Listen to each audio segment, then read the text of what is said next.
पुणे शहरातील सगळ्यात वर्दळीच्या भागांपैकी एक असणारा परिसर म्हणजे गणेशखिंड रस्ता आणि संचेती हॉस्पिटल रोड। या भागामध्ये नेहमीच प्रचंड वाहतूक कोंडी असते, त्यामुळे इथून पुढे बाहेर पडणं कठीण होऊन जातं। त्यात हा अरुंद रस्ता असल्यामुळे वाहनांना मार्ग काढणं अधिकच कठीण होऊन जातं। शिवाय या भागामध्ये अनेकदा मुंबई, नाशिक, संगमवाडी त्याचबरोबर येरवडा मार्गे नगरकडे जाण्यासाठी सुद्धा मोठमोठ्या ट्रॅव्हलर्स लाल परी आल्यानंतर हा रस्ता काही क्षणातच ब्लॉक होऊन जातो। परंतु रोजच्या या वाहतूक कोंडीमुळे कामानिमित्त शहरात प्रवास करणाऱ्या नागरिकांना होणाऱ्या त्रासाला संपवण्यासाठी आता महत्त्वाचा निर्णय घेण्यात आलाय। महापालिकेच्या वतीने आता कृषी महाविद्यालयाजवळून साखर संकुल इथून जुन्या मुंबई पुणे रस्त्याला जाण्यासाठी उड्डाणपूल उभारला जाणार असल्याची घोषणा करण्यात आली आहे। चला तर मग याचबद्दल आता सविस्तररित्या व्हिडिओच्या माध्यमातून माहिती जाणून घेऊया। नमस्कार, मी रामेश्वरी आणि तुम्ही पाहताय कट टू कट। पुणे शहरात दिवसेंदिवस सगळ्याच रस्त्यांवर होणाऱ्या वाहतूक कोंडीमुळे नागरिकांना दररोज प्रचंड त्रास सहन करावा लागतोय। विशेषतः शिवाजीनगर परिसर हा शहरातील सर्वात व्यस्त भागांपैकी एक मानला जातोय। त्यात कृषी महाविद्यालय ते संचेती रुग्णालय या दरम्यान दररोज सकाळ संध्याकाळ मोठ्या प्रमाणात वाहतूक कोंडी होताना दिसते। या प्रकल्पाची आणखी एक गरज पाहिली तर सतत होणाऱ्या या वाहतूक कोंडीमध्ये नोकरदार, विद्यार्थी, प्रवासी तसेच रुग्णवाहिका सुद्धा अडकून राहतात आणि अनेकदा काही किलोमीटरचा प्रवास पूर्ण करण्यासाठी सुद्धा एक तास सुद्धा यामध्ये द्यावा लागतोय। त्यामुळे ही समस्या आता लक्षात घेऊन पुणे महापालिकेकडून एक मोठा आणि महत्त्वाचा निर्णय घेण्यात आलाय। तो निर्णय असा आहे की महापालिकेकडून साखर संकुल ते जुना मुंबई पुणे रस्ता या दरम्यान वाय आकाराचा उड्डाणपूल उभारण्यात येणार आहे। शिवाय या प्रकल्पासाठी सुमारे 61 कोटी रुपयांचा खर्च अपेक्षित असून यासाठीचा प्रस्ताव तयार करून त्याला मान्यता देखील देण्यात आली आहे। दरम्यान या उड्डाणपुलामुळे शहरातील एक अत्यंत महत्त्वाचा आणि गजबजलेला भाग थेट जुन्या मुंबई पुणे मार्गाशी सुद्धा जोडला जाणार आहे। दरम्यान जुना मुंबई पुणे रस्ता हा केवळ एक रस्ता नाही तर महाराष्ट्राच्या विकासाचा एक ऐतिहासिक आणि आजही अत्यंत महत्त्वाचा दुवा मानला जातोय। आधुनिक एक्सप्रेसवे आणि नवे महामार्ग अस्तित्वात आले असले तरी सुद्धा हा जुना मार्ग आजही हजारो वाहनांसाठी जीवनवाहिनीच आहे। हा रस्ता पुणे शहराला थेट मुंबईशी जोडणारा सर्वात जुना मार्ग आहे। ब्रिटिश काळापासून या मार्गाचा वापर सुरू असून व्यापार, प्रशासन आणि लोकांच्या प्रवासासाठी तो मुख्य आधार होता। त्या काळी घाटमाथा ओलांडून मुंबईत जाण्यासाठी केवळ हा एकच मार्ग सर्वात महत्त्वाचा मानला जायचा। त्यामुळे आर्थिक आणि सामाजिक दृष्टीने या रस्त्याने मोठी भूमिका आजपर्यंत बजावलेली आहे। आजच्या घडीला मुंबई पुणे एक्सप्रेसवे तयार झाला असला तरी सर्व प्रकारची वाहतूक त्या मार्गावरून जात नाही, पण काही स्थानिक वाहतूक, एसटी बस, शहरांतर्गत प्रवास करणारी वाहने अजून सुद्धा मोठ्या प्रमाणात जुन्या मुंबई पुणे रस्त्यावर अवलंबून आहेत। त्यामुळे हा रस्ता अजूनही तितकाच व्यस्त आणि महत्त्वाचा सुद्धा मानला जातोय। पुणे शहराच्या दृष्टीने पाहिलं तर हा रस्ता शिवाजीनगर, संगमवाडी, वाकडेवाडी, खडकी, दापोडी, पिंपरी चिंचवड अशा अनेक महत्त्वाच्या भागांना जोडला जातोय। त्यामुळे शहराच्या मध्यवर्ती भागातून बाहेर पडण्यासाठी किंवा औद्योगिक परिसरामध्ये जाण्यासाठी हा रस्ता अत्यंत उपयुक्त ठरतोय। विशेषतः पिंपरी चिंचवड औद्योगिक पट्टा, MIDC भाग तसंच मुंबईकडे जाणाऱ्या वाहनांसाठी सुद्धा हा मार्ग सोयीचा आणि व्यवहार्य सुद्धा आहे। याशिवाय पुणे रेल्वे स्थानक, शिवाजीनगर एसटी स्थानक आणि अनेक शासकीय कार्यालय त्याचबरोबर शैक्षणिक संस्था या मार्गाच्या आसपास असल्यामुळे सुद्धा प्रवाशांची सतत मोठी वर्दळ या रस्त्यावर होतच असते। त्यामुळे हा रस्ता केवळ शहरादरम्यानचा नाही तर शहराच्या दैनंदिन जीवनाशी सुद्धा जोडलेला आहे।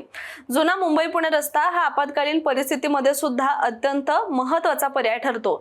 एक्सप्रेसवेवर अपघात झाला किंवा दुरुस्ती असली किंवा वाहतूक बंद झाल्यास सर्व वाहतूक या जुन्या मार्गावरच अवलंबून असते आणि याकडेच वळवली जाते। त्यामुळे हा रस्ता एक बॅकअप लाईफलाईन म्हणून सुद्धा ओळखला जातो आणि त्या प्रकारे काम करतो।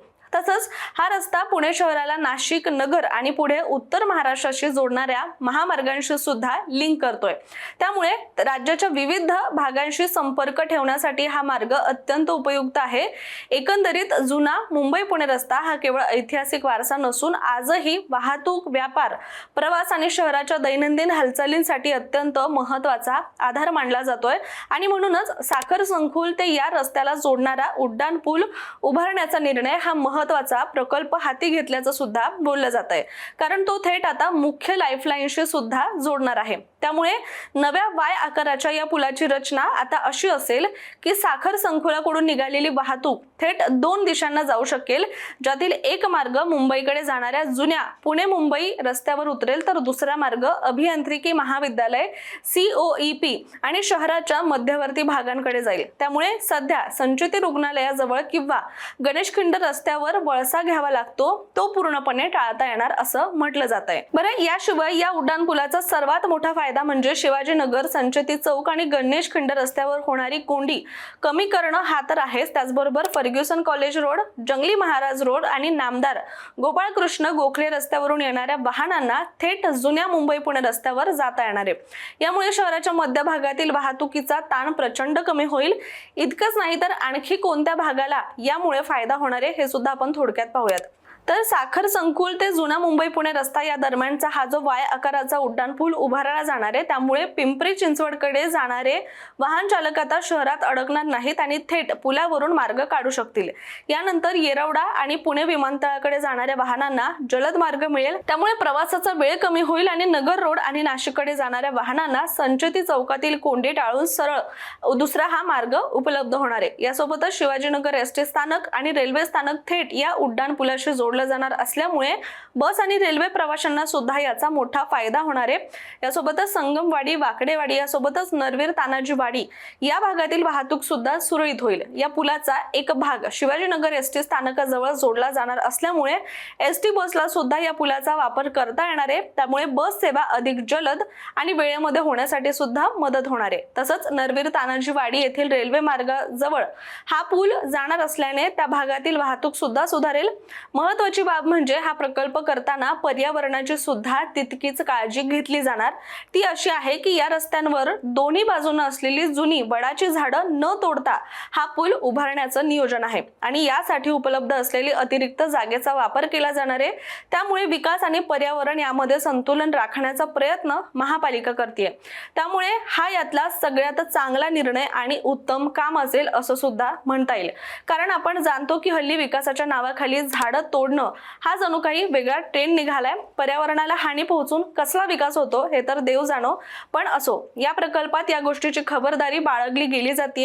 यासोबतच वाकडेवाडी परिसरातील अंडरपास सध्या खूपच अरुंद असल्यामुळे तिथे नेहमीच कोंडी होते। त्यामुळे या अंडरपासची रुंदी सुद्धा वाढवण्याचा विचार सुरू आहे आणि जर हे काम पूर्ण झालं तर लहान वाहनांसह इतर वाहतुकीला सुद्धा मोठा दिलासा मिळेल। दरम्यान महापालिकेचे मुख्य अभियंता दिनकर गोजारे यांच्या माहितीनुसार या प्रकल्पासाठी सल्लागार नेमण्याची प्रक्रिया सुरू असून लवकरच प्रत्यक्ष कामाला सुद्धा सुरुवात होण्याची शक्यता आहे आणि हा प्रकल्प पूर्ण झाल्यानंतर पुणे शहराच्या वाहतूक व्यवस्थेमध्ये मोठा बदल दिसून येईल असं मत त्यांनी व्यक्त केलंय।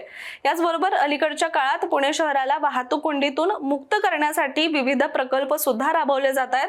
यातला पुणे रिंग रोड प्रकल्प आहे, ज्यामुळे भविष्यात शहरातील मुख्य रस्त्यांवर मोठमोठ्या गाड्या न येता त्याचबरोबर बाहेरगावी जाणाऱ्या गाड्या या पुण्यातून न जाता बाहेरच्या बाहेर मार्ग काढू शकतील। यानंतर मुंबई पुण्यासाठी महत्त्वाचा असणारा मिसिंग लिंक सुद्धा 1 मे रोजी नागरिकांसाठी खुला करण्यात आल्याने मुंबई आणि पुणे या 2 शहरातील वाहतूक सुद्धा आता सुरळीत होणार आहे। एकूणच काय तर साखर संकुल ते जुना मुंबई पुणे रस्ता या दरम्यान उभारण्यात येणारा हा वाय आकाराचा उड्डाण पूल हा फक्त एक पूल नसून पुणेकरांसाठी दिलासा देणारा मोठा प्रकल्प सुद्धा ठरणार आहे आणि रोजच्या कोंडीमुळे त्रस्त झालेल्या नागरिकांसाठी हा प्रकल्प वेळ वाचवणारा सुद्धा नक्कीच ठरेल असं म्हणता येणार आहे। त्यामुळे आता हा मार्ग प्रत्यक्षात कधी साकार होणार हे पाहणं सगळ्यांसाठीच महत्त्वाचं असेल। तुर्तास आपण इथेच थांबूया, मात्र तुम्ही अशाच माहितीपूर्ण व्हिडिओसाठी कट टू कटच्या YouTube चॅनलला सबस्क्राइब करायला मात्र विसरू नका।